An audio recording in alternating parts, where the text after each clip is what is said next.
আসসালামু আলাইকুম এভরিওয়ান, সবাই কেমন আছেন? আশা করি সবাই ভালো আছেন। আমিও আপনাদের দোয়া ও ভালোবাসা অনেক ভালো আছি। চলে আসলাম আরও একটা নতুন মজাদার রেসিপি নিয়ে। আজকে আমি কালো জাম মিষ্টি বানাবো। কি করে বানাবো তা আপনাদের মাঝে শেয়ার করতে আমি নাসিমা আক্তার চ্যানেল থেকে নাসিমা আক্তার চলে এসেছি আপনাদের মাঝে। আজকে আমি মুড়ি দিয়ে কিভাবে নরম এবং সফট কালো জাম তৈরি করব তা আপনাদের মাঝে শেয়ার করব। প্রথমে আমি এরকম করে 2 কাপ মুড়ি নিয়ে নিলাম। এরকম শুকনো মুড়ি থাকলে করে নিবা। আর যদি মুড়ি এরকম ভাজা না থাকে তাহলে একটু ভেজে নিয়ে তারপরে এরকম পারফেক্ট কালো জাম তৈরি করতে পারবেন ঘরে বসে দোকানের মতো। তারপরে আমি এখন শিলপাটায় মুড়িগুলা এরকম করে বেটে নেব। যদি মুড়ি একটু ভাজা থাকে তাহলে তো ভালো, এরকম করে সুন্দর করে বেটে নিতে পারবেন। আর যদি একটু মুড়ি নরম হয় তাহলে একটু ভেজে নেবেন। কেউ চাইলে ব্লেন্ডারে ব্লেন্ড করে নিতে পারবেন। আমি এরকম শিলপাটায় বেটে নিলাম। বেটে নিয়ে তারপরে মেপে নেব কতটুকু মুড়ি হয়, তার মধ্যে পরিমাণ মতো সব কিছু মেপে দেব, তাহলে আমার পারফেক্ট কালো জাম বানানো হয়ে যাবে। তা আমার এরকম করে আধা কাপ হয়ে গেল। তারপরে আমি এখন চুলায় চলে গেলাম। এরকম 1 কাপ আমি দুধ দিয়ে দিলাম। আপনারা চাইলে ঘরে গরুর দুধ না থাকলে আপনারা প্যাকেট দুধ গলিয়ে নিতে পারবেন। আমাদের ঘরে গরুর দুধ ছিল, তাই এরকমভাবে আমি আগে জাল দিয়ে নিলাম। তারপরে আমি আস্তে আস্তে ওগুলো জাল দিয়ে নেওয়ার পরে মুড়ির গুঁড়োগুলো আস্তে আস্তে এরকম করে দিয়ে নেব সবগুলা। এরকম চুলার মধ্যে সবগুলা দিয়ে নেবেন। পরিমাণ মতো সব কিছু দিলে দোকানের মতো পারফেক্ট মিষ্টি বানানো হয়ে যাবে। তারপরে আমার হয়ে গেছে। তারপরে আমি একটা বাটিতে সবগুলা নিয়ে নিলাম। তারপরে আমি নিয়ে নিলাম একটু সয়াবিন তেল, তারপরে একটা ডিম, তারপরে আমি নিয়ে নিলাম দুধের গুঁড়ি দিলে মজা আরও খেতেও অনেক মজা হয়, নরম সফট হয়। তারপরে আমি একটা ডিম ভেঙে নিলাম একটা কাপে। তারপর আমি হাতের মধ্যে তেল দিয়ে এরকম করে ডোগুলাকে মাখাবো। যত মুথে নেব তত ভালো হবে মিষ্টিগুলো।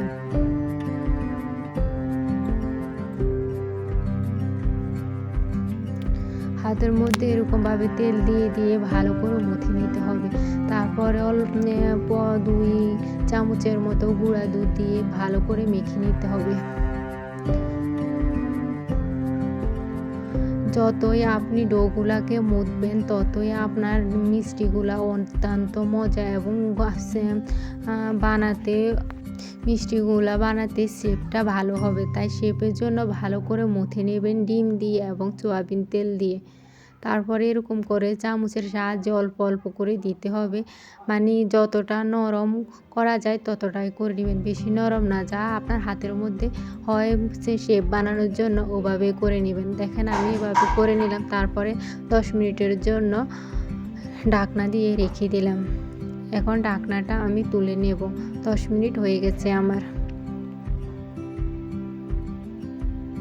10 মিনিট পরে একটা পিঁড়িতে এরকম করে আমি সবগুলো ভালো করে মুথে নেব। যত মুথবেন তত শেপটা ভালো হবে। তার জন্য আমি একটু বেশি সময় ধরে এগুলাকে মুথে নিয়েছি।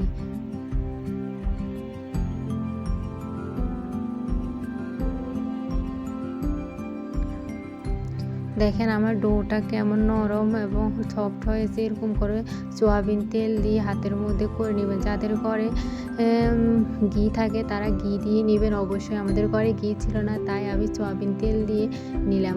এরকম করে হাতের মধ্যে আমি যেভাবে করি আপনারা চাইলে গোল গোলও করতে পারেন। আমি একটু লম্বা আকারে করে নিলাম।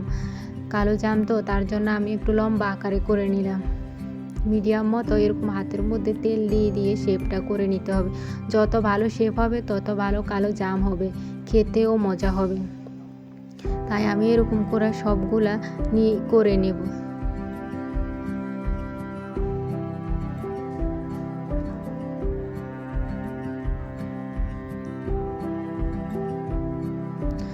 এখন আমার সবগুলা বানানো হয়ে গেছে। দেখেন আমার শেপটা কেমন হয়েছে। আমি মিডিয়াম আকারে লম্বা লম্বা আকারে সবগুলা করে নিলাম।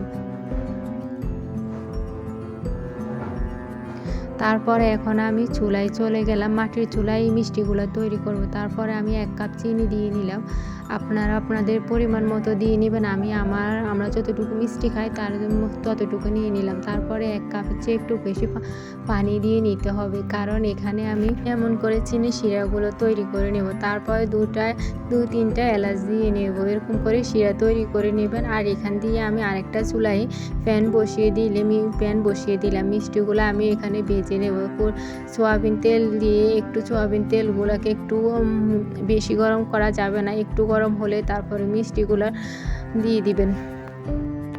হালকা আঁচে সবগুলাকে ভেজে নিতে হবে, কারণ বেশি আঁচ দিলে এগুলো পুড়ে যাবে। তারপর যতই আঁচ কম হবে ততই কালারটা সুন্দর হবে। তার জন্য আমি হালকা আঁচে সবগুলাকে এরকম করে ভেজে নেব। আর কিছু খুন্তি বা কিছু দিয়ে লাড়তে হবে না, এরকম হাতের সাহায্যে হাতে একটু বড় রেখে এক পিঠ করে উল্ট করে দিতে হবে, কারণ এগুলা নরম। তার জন্য এগুলাকে অন্য কিছু দিয়ে উল্টানো যাবে না। এরকম করে সবগুলাকে এক পিঠ থেকে আরেক পিঠ এরকম করে নেড়ে দিতে হবে। দেখেন আমার সবগুলা সুন্দর করে কালার চলে আসছে মিষ্টি বানানোর।